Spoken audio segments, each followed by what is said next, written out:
Break से पहले हमने आपको बंगाल और महाराष्ट्र का कोरोना मीटर दिखाया। अब आपको दिल्ली और अहमदाबाद लिए चलते हैं। यहां सुपर स्प्रेडर की वजह से कोरोना मीटर टॉप स्पीड में भाग रहा है। महाराष्ट्र के बाद जिस राज्य में कोरोना संक्रमितों की तादाद में सबसे ज्यादा उछाल आया है वो है गुजरात, जहां कोरोना वायरस ने खतरनाक ढंग से प्रहार किया है। आप सबसे पहले गुजरात का कोरोना मीटर देखिए, जहां कुल केस 6,625 हो गए हैं, जबकि मौत का आंकड़ा बढ़कर 369 तक पहुंच गया है। पिछले 24 घंटे में गुजरात में 380 नए मरीज आए हैं, जबकि 28 लोगों की मौत हुई है।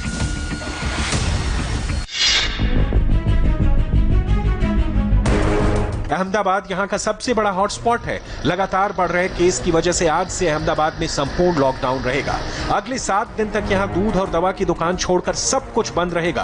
प्रशासन ने यहां राशन और सब्जी की दुकानें भी बंद रखने का फैसला किया है। पूरे गुजरात में जितने केस और मौत के आंकड़े हैं, उसके 2/3 सिर्फ अहमदाबाद में है।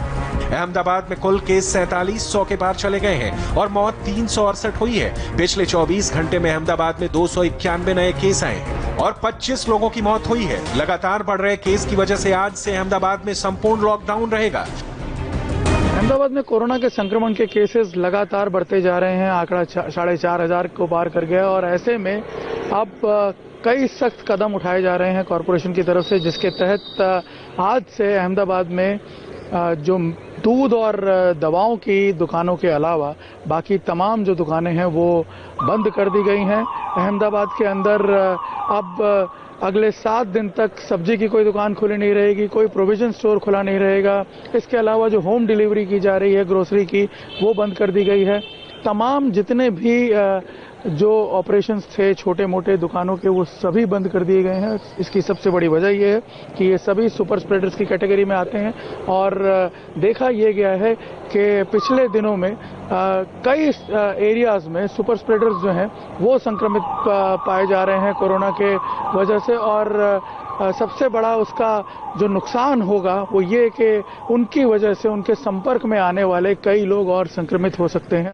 दोबारा लॉकडाउन लगाने के फैसले के साथ ही अहमदाबाद में प्रशासन हर जरूरी एहतियात बरत रहा है। मेडिकल फैसिलिटी दुरुस्त करने के लिए गुजरात सरकार ने कई बड़े फैसले किए हैं, जिसके तहत निजी क्लिनिक को तुरंत खोलने का फैसला किया गया है। ऐसा नहीं करने वालों के खिलाफ सरकार ने चेतावनी दी है कि एक्शन लिया जाएगा। अहमदाबाद में कोविड फैसिलिटी जो है, कोविड केयर फैसिलिटी, उसको बढ़ाने का डिसीजन लिया गया है। और दूसरी सबसे बड़ी बात कि जो प्राइवेट डॉक्टर्स हैं उन्हें भी कह दिया गया है कि वो इमीडिएटली अपने क्लिनिक शुरू करें, अपने ऑपरेशन शुरू करें और अगर वो ये शुरू नहीं करते हैं अगले 48 घंटे में तो उनके लाइसेंस रद्द किए जा सकते हैं हॉस्पिटल्स के और उन्हें कोविड केयर सेंटर्स में फैसिलिटी के लिए तुरंत नियुक्त किया जाएगा। अगर वो अपने क्लिनिक शुरू नहीं करते हैं तो जो एसिम्प्टोमेटिक पेशेंट्स हैं, जो घर पे ट्रीटमेंट लेना चाहते हैं, उनकी केयर के लिए उनको ड्यूटी पे लगा दिया जाएगा। लगातार कई ऐसे मेजर्स लिए गए हैं जिसके जरिए जो संक्रमण की चेन है उसको ब्रेक करने की कोशिश की जा रही है। इस बीच 3 सीनियर डॉक्टर्स की टीम अहमदाबाद का दौरा करेगी। इसमें दिल्ली और मुंबई के डॉक्टर होंगे। इस टीम में दिल्ली एम्स के डायरेक्टर डॉक्टर रणदीप गुलेरिया भी शामिल हो सकते हैं। डॉक्टर्स की टीम अहमदाबाद के सिविल अस्पताल के दूसरे डॉक्टर को कोरोना के बेहतर ट्रीटमेंट के लिए गाइड करेगी। महाराष्ट्र और गुजरात के बाद अब बात देश के दिल्ली की।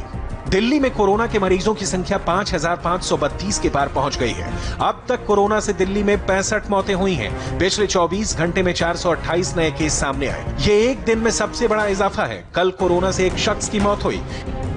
वहीं राजधानी दिल्ली की बात करें तो अब तक यहां पर 5500 के आंकड़े को मरीजों की संख्या ने पार कर लिया है और 65 लोगों ने इसके चलते अपनी जान गंवाई है। पिछले 24 घंटे की रिकॉर्ड की बात करें तो 428 नए मामले सामने आए हैं।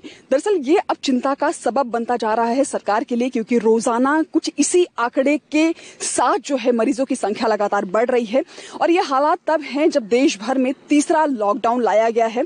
हालांकि दिल्ली में तीसरे लॉकडाउन में थोड़ी राहत जरूर दी गई है, लेकिन सरकार की पूरी कोशिश है, पूरी कवायद की जा रही है कि कोरोना के चेन को तोड़ा जा सके। वहीं प्रशासन की पूरी कोशिश है कि लोगों से कड़ाई से इसका पालन करवाया जा सके, लेकिन दिन ब दिन इस तरह की बढ़ रही संख्या लोगों के लिए और साथ ही सरकार के लिए चिंता का सबब बन चुकी है। यानी देश की राजधानी दिल्ली और आर्थिक राजधानी मुंबई बुरी तरह से कोरोना के पंजे में दबी हुई है। दिल्ली में राहत की बात यह है कि संक्रमितों के अनुपात में यहां कोरोना से होने वाली मौतों की दर अब बेहद कम है, लेकिन मुंबई में तो अब भी कोरोना से काल कवलित होने वाली फिगर ने लोगों के ज़हन में खौफ भर दिया है। और